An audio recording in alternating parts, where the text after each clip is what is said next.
Elle arrive sur la plage de Cap-Breton comme une anonyme au milieu des autres surfeurs. Pourtant, la toute discrète Johanne Defay fait partie de l'élite du surf mondial. Cet été, elle a remporté une des 10 étapes du circuit pro aux États-Unis, une première pour une Française depuis 23 ans. La semaine à Huntington a été super et vraiment après, c'est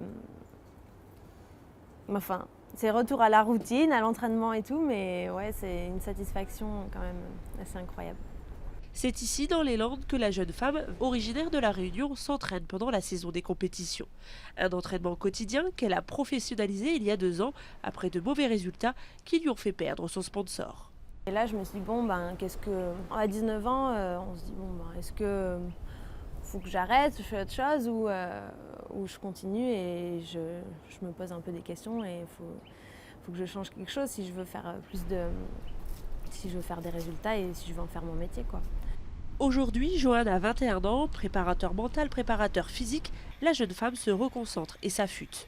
C'est évident que c'est une surfeuse qui est puissante, parce que physiquement, elle est très forte. Donc elle a un style qui est plutôt, on va dire, assez radical. C'est une surfeuse qui est capable de surfer à la verticale, ce qui est très rare. Et ça paye. En 2014, elle est la première Française à intégrer le top 10 mondial. Pourtant, elle n'a toujours pas retrouvé de sponsor principal comme ses rivales et doit se démener pour financer chaque saison.